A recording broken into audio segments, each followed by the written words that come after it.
Welcome to Universal ORC TV Web.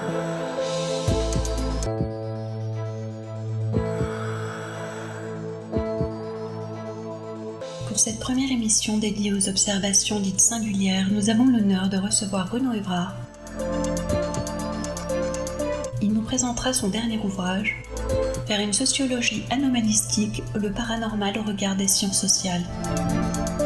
Il est docteur en psychologie, maître de conférences en psychopathologie psychanalytique, habilité à diriger des recherches en psychologie à l'Université de Lorraine.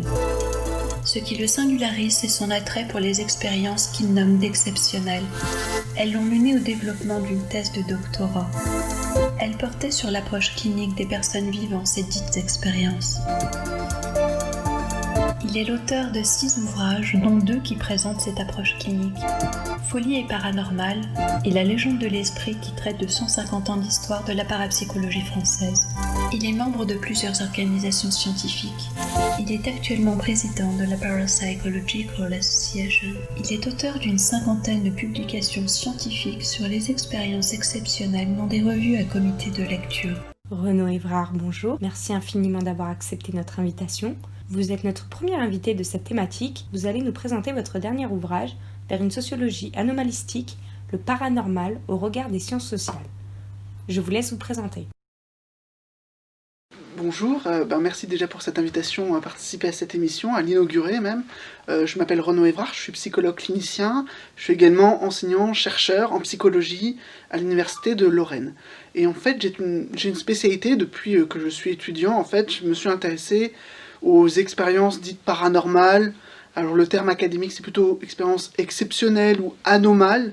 Et suite à plusieurs travaux que j'ai faits sur les expériences de hantise, de mort imminente, de télépathie, des choses comme ça, je me suis beaucoup interrogé sur la part prise par notre société, par notre culture, le regard qu'on pouvait avoir sur ces expériences, et comment les gens qui les vivaient pouvaient subir certaines influences, soit par exemple, il y a des familles où c'est tout à fait amener ce genre de questionnement, ça fait partie des traditions, il y a toujours une tante qui a des dons, des choses comme ça, qui se transmettent, qui vont de génération en génération. Mais aussi, plus généralement, à qui on va en parler.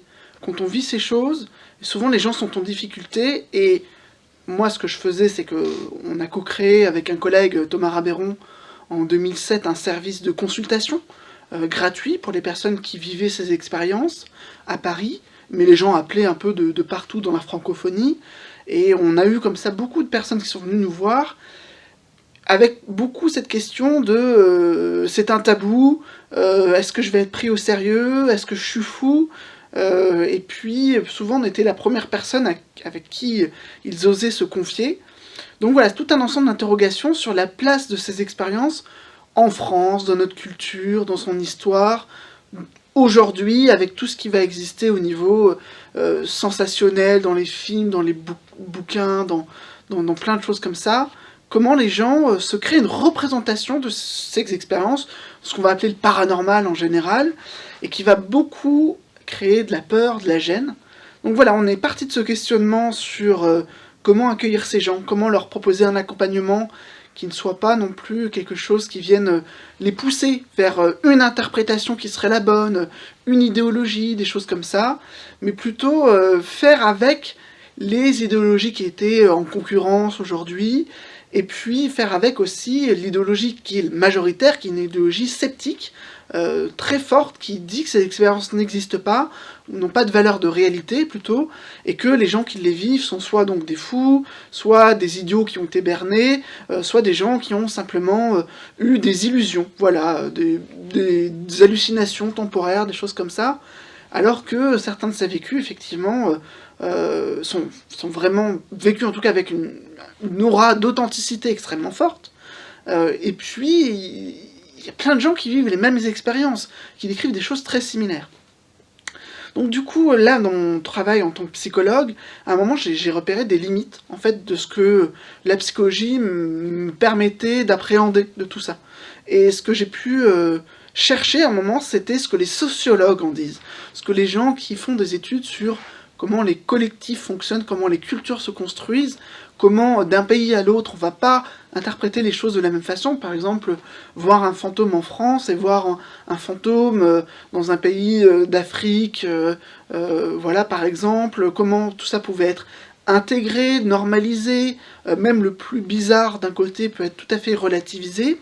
Donc ça, c'était un premier volet, c'est voyager un peu, explorer et s'ouvrir à plein de choses, mais aussi plutôt historiquement, comment à différents moments de notre histoire, en France surtout, on s'est occupé de ces questions avec parfois un grand enthousiasme, un intérêt, et parfois avec un désintérêt majeur. Et aujourd'hui, on est dans quelque chose d'assez étrange avec des groupes qui s'intéressent à ces questions, qui sont même parfois très spiritualisants, qui trouvent que ces expériences sont vraiment géniales, que les gens qui ont la chance de les vivre ont des messages à nous diffuser, etc. etc. C'est le côté exceptionnel, très positif. Et c'est important, je pense, de contrebalancer tout le volet très négatif avec ce genre de discours. Et puis, il y a encore un discours, je dirais au niveau académique, de rejet. Et là où j'ai été un peu piégé, c'est que finalement, en France, je n'ai pas trouvé chez les sociologues suffisamment d'outils pour appréhender ces questions. Finalement, il n'y avait pas de travaux en français de très grande qualité. Les travaux qui existent sur ces expériences sur le paranormal avaient tendance à être un peu biaisés, alors pour deux choses. D'un côté, ils cherchaient l'exotique. Ils cherchaient quelque chose qui, de toute façon, ne s'appliquait pas dans notre culture, mais qui, du coup, était appréhendable assez facilement. Et puis, ils cherchaient aussi le côté d'une critique, d'une distance critique. Oui, on étudie le paranormal, mais on regarde ça de loin, on n'est pas mêlé à ça. Et du coup, on n'avait pas vraiment quelque chose qui nous parlait par rapport à la réalité du quotidien de ces gens, qui vont se réunir en groupe, qui vont discuter entre eux, qui vont développer, bricoler des théories, bricoler des sociétés, etc. Donc là, ce que j'ai fait, le projet de livre qu'on a mis en place, qui s'appelle Vers une sociologie anomalistique, le paranormal au regard des sciences sociales, le projet, ça a été d'amener en France les travaux de qualité qu'on pouvait trouver de sociologues, d'ethnologues, également de certains psychologues, qui permettaient d'éclairer comme ça le rapport entre société et paranormal. Dans le second chapitre de votre livre, le terme anomalistique est récurrent. Vous énumérez également d'autres méthodes d'approche, dont certaines expérimentales. Pouvez-vous nous en dire un peu plus à ce sujet ? Alors j'ai parlé d'anomalistique, ce terme mérite d'être expliqué, c'est d'ailleurs le premier chapitre est consacré à expliquer la genèse de ce terme d'anomalistique, ce qu'il vaut sur le plan des sciences. En fait, l'anomalie, c'est un phénomène essentiel dans le processus de découverte scientifique parce qu'il arrive à un moment où on découvre quelque chose, on fait l'expérience, il y a un résultat qui arrive ou une observation, sauf qu'on n'est pas sûr de comment on l'explique. Il y a des explications du coup parfois un peu farfelues qui peuvent arriver et qui peuvent un peu déranger les scientifiques parce que ça obligerait à faire un saut dans l'inconnu. Et les scientifiques sont parfois, en fait déjà toujours des êtres humains, et parfois avec des tendances conservatrices, à préférer rester sur ce qu'ils connaissent et laisser l'inconnu de côté. Et il y a vraiment une collusion entre l'inconnu et le paranormal. Le paranormal, c'est un état finalement du savoir. Il est paranormal un jour, des fois il est réintégré dans la science normale. Et l'anomalistique, ce sont des gens qui prennent le parti de toujours rester à la frontière de la science, à cette frontière entre le connu et l'inconnu, et à aller au-devant des anomalies en développant une méthodologie. Alors en science, on en trouve partout, je veux dire en astronautique, les anomalies, elles sont légion, elles ont amené à beaucoup de découvertes, des choses comme ça. En psychologie, la psychologie anomalistique va s'intéresser aux expériences exceptionnelles et aux croyances paranormales. Et aujourd'hui, elle existe, cette discipline, c'est une sous-discipline de la psychologie qui possède ses propres manuels, ses enseignements. En Angleterre, il y a une douzaine de départements de psychologie qui ont des unités de recherche et d'enseignement en psychologie anomalistique. Simplement, ça n'existe pas dans tous les pays, en France c'est très peu connu, et puis il y a un problème de vocabulaire dans la traduction, parce que le terme anomalous experiences, qu'on peut traduire par expérience anomale, qui est un équivalent, un synonyme de expérience exceptionnelle, les gens, quand ils le lisent ou quand ils l'entendent, ils entendent anormal. Or, c'est pas du tout la même étymologie, c'est pas les mêmes sens. L'anormal est référence à une norme, donc ça classe entre le pathologique et le normal, alors que l'anomalistique, c'est une exception par rapport à une règle. C'est vraiment quelque chose qui est en dehors de la pathologie et en dehors des normes. Donc il y a ce point, et la sociologie anomalistique, ça peut simplement apporter un éclairage supplémentaire, là où la psychologie a tendance à tout réduire à facteurs de personnalité à l'individuel. La sociologie, son travail, c'est justement d'ouvrir un petit peu, de voir les interactions entre les individus, les aspects un petit peu comme ça de trame culturelle, etc. Et il y a des méthodologies en sociologie qui sont tout à fait adaptées, notamment pour étudier beaucoup de phénomènes en parapsychologie, des phénomènes comme par exemple une expérience de hantise. C'est rarement un seul individu qui va se plaindre, ça va être toute une famille, ça va être tout un milieu professionnel, avec différents types de témoins, ça va avoir des échos dans les médias, avec différents types de gens qui vont s'agglutiner autour de l'affaire. Et pour tout ça, c'est très intéressant d'avoir le regard sociologique. Simplement, ça manquait. En français, ça manquait de ce côté-là. Donc on a eu une opportunité exceptionnelle avec Georges Bertin, un sociologue qui dirigeait la revue Esprit Critique, une revue de sociologie de langue française en ligne, qui nous a offert l'opportunité de créer un dossier sur le paranormal. Donc on a monté ça avec un collègue canadien qui s'appelle Eric Ouellet, qui a déjà beaucoup travaillé ces questions de parasociologie, et on a réuni, avec un appel à communication, des spécialistes allemands, américains, anglais, belges, etc., et aussi donc des Français. Et on a donc un livre qui, pour la première fois, présente au public français où on en est de ces questions au niveau des recherches, qu'on pourrait dire les plus académiques, sur des questions qui, habituellement, sont plutôt traitées dans d'autres endroits, par exemple la place des guérisseurs, la place de certaines...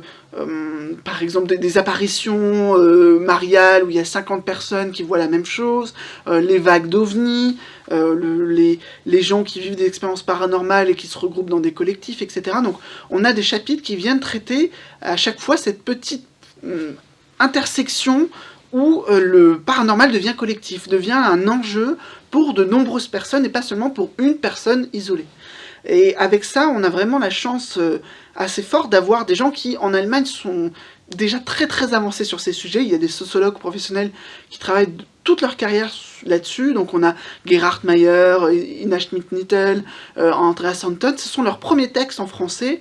On a également traduit George Hansen, qui est un anthropologue extrêmement connu, mais en même temps subversif, parce qu'il amène une théorie de quel groupe d'humains peuvent favoriser des expériences paranormales et quels groupes d'humains peuvent avoir une influence négative qui les empêche. Et comment finalement on va repérer des sortes de patterns récurrents dans l'histoire de la parapsychologie qui montrent dans quel groupe finalement il va y avoir des phénomènes extrêmement forts avec des aspects comme ça qui sont toujours un peu ambigus au niveau de la sexualité, des personnalités des gens, de la durée de vie de ces groupes, etc. Donc c'est toute une théorie qui s'appelle le modèle de Trickster qui est vraiment fascinante et qui se prête à quelques tests, pose pas mal de questions et s'appuie beaucoup sur la sociologie française de Mauss, de Van Gennep, de gens comme ça, des gens assez connus dans le domaine.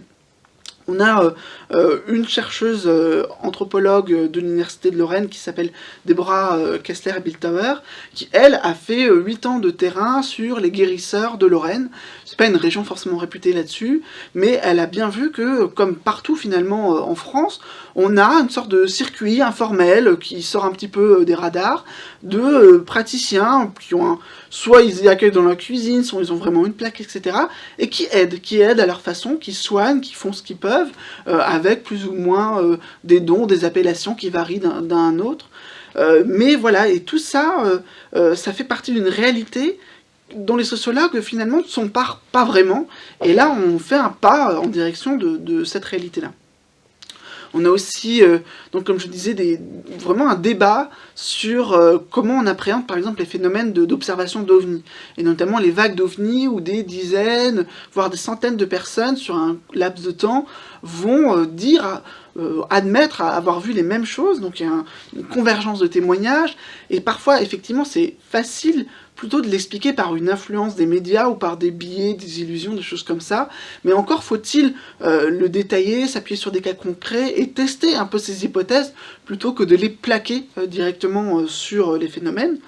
Et donc c'est vraiment cette entreprise-là qui est en place, avec, il y a Pierre Lagrange, qui est un sociologue français qui fait un chapitre également, avec ce problème qu'en sociologie on a beaucoup de biais, en tout cas en sociologie française, qui nous empêchent de travailler ces sujets parce que ces sujets sont sulfureux et on a tendance, en tout cas au niveau des sociologues, à faire tout pour ne pas les étudier correctement. Par exemple, simplement en utilisant des concepts qui gâchent complètement le travail de recherche, le fait de parler de gens qui croient et de gens qui ne croient pas, comme s'il y avait des catégories aussi séparées, aussi clivées que ça, et de dire les croyants de toute façon, ils raisonnent de telle façon, ils sont biaisés, et les incroyants, ils sont dans le vrai, ils sont dans la vérité, alors que tout le monde finalement est biaisé, et le débat ne se place pas en fait à ce niveau-là, c'est déjà observer quelle pratique ils ont, qu'est-ce qu'ils font, qu'est-ce qu'ils construisent avec les phénomènes, avec leurs expériences, et donc ça demande d'appliquer le même type de sociologie qu'on va avoir aujourd'hui.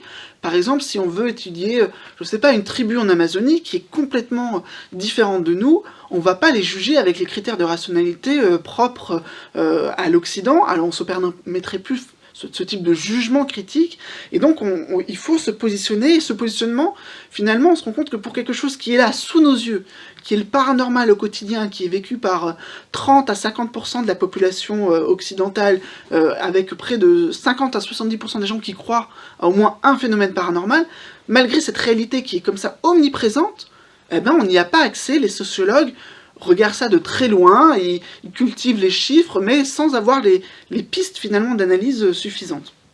Donc voilà, il y a plein de chapitres qui permettront d'aller chercher des choses comme ça, des outils pour penser. C'est pas le manuel définitif de ce que pourrait dire la sociologie, c'est vraiment une tentative de lancer ces recherches. Je suis pas sociologue moi-même, hein, même si le coéditeur est sociologue. C'est l'idée, voilà, on fait un appel du pied à tous les sociologues, mais aussi à toutes les personnes qui s'intéressent aux aspects globaux, culturels de ces sujets, de venir voir, de venir contribuer, et il y a des phénomènes contemporains qui sont presque incompréhensibles si on n'a pas ces outils, ce positionnement critique, avec notamment, alors on a un des derniers chapitres de Drew Barnes, qui est un sociologue américain, qui travaille sur un phénomène sur Facebook, un groupe qui parle de la grande tromperie, et qui en fait mélange des aspects religieux, des aspects politiques, et des aspects paranormaux. Une sorte de démonologie à base paranormale qui fait une relecture de toute l'actualité et qui envoie ça à des dizaines de milliers, voire des centaines de milliers de personnes, où ça façonne des nouvelles idéologies, et on aurait tendance à dire, mais vraiment, ils sont à côté de la plaque, c'est du complotisme, etc. Mais là, on essaie de pas tomber dans la facilité et de voir ce qui est intéressant, pourquoi les gens adhèrent ou n'adhèrent plus à ce genre de discours, et qu'est-ce que finalement on y trouve des aspects contemporains de notre société. Renaud, pouvez-vous nous dire quel a été le vecteur de l'écriture de cet ouvrage, mais aussi quel est son objectif, et enfin à qui s'adresse-t-il ? Donc ce livre, c'est un ensemble d'études qui ont des objets comme ça hétérogènes et qui essayent de donner un éclairage avec vraiment cette rigueur scientifique et des références. Donc ça va être accessible à des gens qui s'intéressent au paranormal, à des étudiants de psychologie, de sociologie, etc. Et pour donner encore des aspects d'autres chapitres qui peuvent être traités, il y a parfois des questions un peu techniques comme celle de la dissonance cognitive. Alors la dissonance cognitive, c'est un phénomène où quand on est confronté à une information, à un événement qui est contraire à nos idées, à notre pensée, à notre représentation du monde, on a tendance non pas à changer nos idées, mais à changer le phénomène, à changer notre rapport au phénomène, et à faire comme s'il n'était pas grave, comme s'il n'avait pas d'impact. C'est tout simplement, l'exemple qu'on donne habituellement, c'est les paquets de cigarettes, avec les grandes images et les grands titres « Fumez tu », vous voyez un poumon noir, etc. Mais bien, il faut bien mourir de quelque chose, donc on continue à fumer, on trouve comme ça toujours des moyens un petit peu de réduire la dissonance cognitive, et ce phénomène-là, qui est très étudié au plan de la sociologie ou de la psychologie sociale, on a eu un expert français, David Védis, qui collabore avec nous, et qui pose cette question de la place de la dissonance cognitive dans les expériences exceptionnelles. Puis ce qui va se passer, c'est que les gens vivent une expérience comme une expérience de mort imminente, ou une expérience de télépathie qui est complètement contradictoire pour beaucoup d'entre eux avec la vision du monde classique dont ils ont hérité dans leur culture, en allant à l'école, à l'université, etc. Et puis, au fur et à mesure que parfois les expériences sont soit très fortes ou se répètent fréquemment, eh ben, ils sont amenés à chambouler leur vision du monde, à aller vers un monde qui est parfois un paradigme plus élargi, ou parfois à lutter pour conserver le paradigme antérieur, et à devenir par exemple des militants sceptiques, pour dire il n'y a que des bêtises là-dedans, n'y allez pas, etc. Donc on voit que ce phénomène de dissonance cognitive joue pour la façon dont les gens intègrent positivement ou négativement ces expériences, et en fait les gens en souffrent. Ils souffrent du fait d'avoir vécu des choses qu'ils ne comprennent pas, qu'ils n'expliquent pas, et quand ils en parlent autour d'eux, ils font face à la dissonance cognitive de leurs proches, de leurs collègues, etc. Et donc ce phénomène se lie à plusieurs étages. Et le plus étonnant, c'est que la notion même de dissonance cognitive a été d'abord travaillée dans une secte qui s'intéressait aux soucoupes volantes, aux extraterrestres, au paranormal, et cette secte attendait une sorte d'événement qui serait un petit peu la fin du monde, et il n'y aurait que quelques privilégiés qui en sortiraient, les membres de la secte, qui suivaient les préceptes, etc. Et il arrive un moment où le jour J est arrivé, rien ne s'est passé, et la secte a réussi à rebondir là-dessus en disant « Nous avons réussi ». Nos prières ont été exaucées, nous arrivons, donc la date de la fin du monde est reculée de quelques décennies, etc. Et donc, c'était déjà très intéressant de le montrer dans un contexte naturel, réel, et maintenant la dissonance cognitive est étudiée en laboratoire avec des expériences extrêmement fines, et donc c'est toute la question de comment on fait pour utiliser un concept qui est vraiment en place pour l'appliquer au champ du paranormal. Un autre chapitre, c'est celui que j'ai pu faire, qui essaie de résumer quelques-uns de mes travaux. Alors moi j'ai beaucoup travaillé sur les aspects, les gens qui vivent des expériences paranormales, exceptionnelles, sont-ils fous ? Parce que c'est une question que eux-mêmes se posent d'emblée, et qui finalement leur est posée par l'ensemble de la société. Et là-dessus, ce que j'avais pu remarquer au cours de ma thèse, c'est que les gens, ils admettaient qu'ils étaient hors normes, qui sortaient des clous, mais ils se reconnaissaient entre eux, et ils finissaient par se réunir, par créer des collectifs qui créaient des identités extrêmement fortes, une solidarité qui leur permettait de tenir tête, de s'affirmer, de revendiquer des choses face au reste de la société. Donc des minorités actives, et c'était par exemple les entendeurs de voix. Le terme même d'entendeur de voix, c'est déjà une identité un petit peu à part, parce que ce sont des gens, dans le langage technique, qui ont des hallucinations acoustico-verbales. Voilà, une voix, c'est un phénomène qui peut être décrit par la psychiatrie, par la psychopathologie.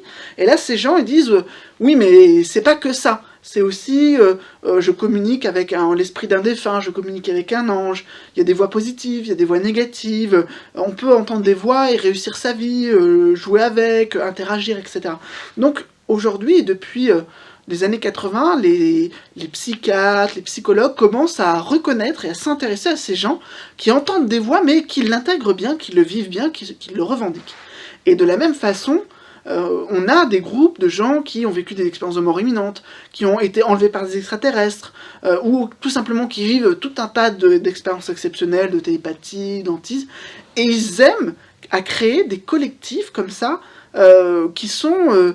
Qui obéissent à certaines règles, finalement, de constitution de minorité, qui sont très intéressantes au sens où, pour le psychologue clinicien, la question se pose de comment accompagner.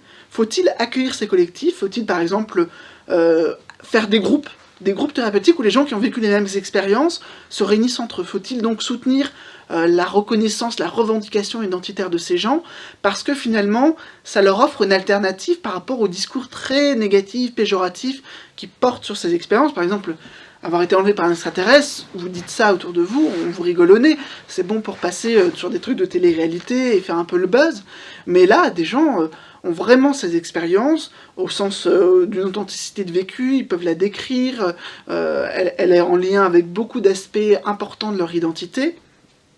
Elle est parfois aussi en lien avec des répercussions de trauma qu'ils ont pu avoir plus tôt dans l'enfance. Donc elles ont un sens, elles sont souvent plutôt une solution qu'un problème pour ces personnes. Et du coup, voilà, il y a toute cette réflexion de qu'est-ce qu'on fait de ces collectifs, ces groupes autour d'une expérience, d'un symptôme. Donc voilà, c'est ce que j'élabore en donnant plusieurs exemples, et en donnant aussi, en montrant que ces groupes fonctionnent aussi parfois comme des lobbies. C'est-à-dire que certains sont assez puissants pour commencer à influencer le reste des opinions, et notamment en diffusant médiatiquement des revendications. Ou alors, il y a un exemple très précis, c'est qu'aux États-Unis, un des groupes comme ça qui porte sur le transpersonnel, sur des expériences qui sont du coup rebaptisées comme étant des expériences d'émergence spirituelle, quasi mystiques, ce groupe a réussi, en créant des alliances avec d'autres psychologues, psychiatres, à faire pression sur le DSM-4, qui est une sorte de bible, un petit peu de codification, classification des maladies mentales, pour avoir paragraphe à part pour ranger ces expériences-là en disant dans ce type d'expérience ne peut pas être l'objet d'un jugement clinique, ce n'est pas une psychopathologie. Ils ont créé une sorte de bulle de protection dans ce grand manuel. Alors c'est quelques lignes sur un ensemble de 1000 pages, mais c'était déjà extrêmement fort, extrêmement ambigu de comment on peut l'appliquer, mais ça montre qu'il y a déjà aussi des effets un petit peu rétroactifs, une sensibilité de notre culture à ces nouvelles mentalités qui font pression. Donc voilà, il y a quand même des interactions. Quand on est psychologue, on est obligé d'aller finalement se rendre compte qu'il y a des phénomènes qui sont pas portés individuellement. Je vais donner encore un autre exemple que je travaille dans ce chapitre, c'est celui des enfants indigos. Ce sont des parents qui reconnaissent que les troubles de leurs enfants sont liés à des capacités extraordinaires de ces enfants qui pourraient voir les auras, avoir eux-mêmes une aura indigo, vivre des expériences paranormales et avoir un destin mystique, grandiose, etc. Et du coup, ils rejettent toutes les autres interprétations pathologiques, leurs enfants, leurs adolescents ont des difficultés à l'école, sont mal intégrés, etc., font des tentatives de suicide, mais c'est seulement parce que la société n'est pas prête à accueillir ces enfants nouveaux. Et là, il y a tout un phénomène qui va se passer avec des médias, des forums qui donnent des nouvelles inspirations et qui permettent à ces parents de faire quelque chose de plus positif avec leurs enfants. Donc tous ces phénomènes m'ont intéressé en tant que psychologue, et je pense qu'ils ont très peu été travaillés par les sociologues, malheureusement. Par exemple, sur les enfants indigos, je connais seulement 3 articles au niveau international qui travaillent cette question. J'ai été le premier psychologue à en parler en France, alors que ça concerne des milliers et des milliers de personnes qui toquent à la porte de services de consultation tout à fait classiques en disant « Regardez, mon enfant, je sens qu'il est spécial, je vois quelque chose en lui de grand. » Donc voilà, on a quand même plein de gens qui entendent parler de ça, une sorte de bouche à oreille, mais il y a toujours ce frein, cet obstacle à aller au niveau académique, à se dire « Non, c'est un sujet sérieux, il y a possibilité de l'aborder sérieusement. » Et c'est ce qu'on essaye d'inciter à faire grâce à ce livre. Ce livre est édité par les presses universitaires de Nancy, et vu la qualité de cet ouvrage, nous le comprenons tout à fait. Pouvez-vous nous expliquer ce choix? Pourquoi passer par les presses universitaires? Donc au final, ce livre va être publié par des éditeurs universitaires, ce qui est une première parce que il y a un vrai problème entre la France et le paranormal. On a une histoire avec des cycles comme ça d'intérêt et des intérêts pour ce sujet, et actuellement on est dans une phase pas très sûr, il y a certains groupes qui commencent à bien s'y intéresser, mais d'autres, majoritairement, notamment à l'université, laissent la question de côté. Donc là, on a quelque chose d'assez paradoxal au niveau global, quand on prend du recul, c'est que la société française, elle est complètement fan de paranormal. Les consultations de voyance, de magnétiseurs, de médiums explosent, sont très importantes. Il y a une consommation comme ça de toutes ces pratiques qui va de pair avec un très très faible intérêt au niveau des élites académiques. Officiellement, ce n'est pas un sujet sain, sérieux, c'est donc laissé de côté. Mais il y a des choses qui sont peut-être en train de percer, et ce livre en est peut-être aussi un signe, c'est que ce sujet étant tellement traité parfois de façon très bien au niveau international, à un moment on est obligé de se mettre au niveau, de récupérer le retard. C'est ce qu'on a essayé de faire en faisant connaître, ça nous a pris beaucoup de temps à traduire des textes qui étaient en allemand, en anglais, des choses comme ça, à faire connaître l'avancée de ces questions. Et ce qui est très paradoxal, c'est que beaucoup de ces chercheurs, sociologues, etc., trouvent qu'en France, on a des penseurs, on a des outils qui nous permettent d'appréhender ça, donc il y a une certaine familiarité pour les gens qui connaissent un petit peu déjà des auteurs français. Et finalement, voilà, on peut travailler ces sujets de façon plus pertinente avec cette idée, qu'est-ce qu'on pourrait changer globalement, dans notre regard, pour se poser pas mal de questions. Alors par exemple, il y a un auteur qui s'appelle Jeffrey Kripal, qui vient nous dire, qui est historien des religions, que finalement le paranormal, au lieu d'être ce sujet marginal qui est bien à sa place dans le hors-zone, serait le sacré typique de l'Occident. Finalement, c'est une forme de renouveau du sacré, qui n'est ni la religion, nie tout à fait la science, mais qui nous permet de travailler des questions de spiritualité ou d'autres questions qui n'ont pas été complètement ingurgitées dans notre mode de pensée actuel. Voilà, il y a un résidu de choses qu'on trame depuis des siècles et qui sont là et qui peuvent être appréhendées d'une façon sérieuse, comme ça a été le cas avec la parapsychologie, qui est une discipline scientifique qui est née vers 1880, donc il y a à peu près 140 ans, 150 ans, et qui aujourd'hui existe en termes de groupes de recherche, de départements universitaires, dans d'autres pays, dans plein d'autres pays, mais qui n'a jamais pu prendre forme en France à ce niveau académique. Donc on a vraiment un statut très paradoxal. On a un intérêt, on peut regarder la liste des best-sellers, on peut regarder toutes les séries ou tous les films où on convoque du surnaturel, des pouvoirs psychiques, etc. En fait, ça fait partie de notre quotidien, mais tant que c'est derrière le voile, derrière l'écran de la télé, et si ça vient dans la réalité, les gens sont soit dépourvus, soit complètement influencés par ces représentations. Je vais donner un exemple. C'est une personne qui... c'est une ado de 15 ans qui va avoir des phénomènes de hantise en se promenant dans des maisons hantées avec des amis, et sa mère, pour lui expliquer ce qu'est la médiumnité, parce qu'elle-même vivait des expériences de médiumnité, lui montre une série à la télé, la série Médium, et lui dit « ça, c'est la vérité ». Et donc il y a quand même une collusion entre la culture pop du paranormal, des Ghostbusters, etc., et une réalité qui peut être vécue où finalement il y a une déformation parce qu'on nous présente les fantômes comme étant des choses qui peuvent être dangereuses, qui peuvent faire peur, etc. Alors que dans la réalité des vécus, ça n'est jamais vraiment le cas. C'est inquiétant, mais ce n'est jamais dangereux. Et donc il y a tout un décalage qui est entretenu comme ça par notre rapport extrêmement chat et souris avec cette question.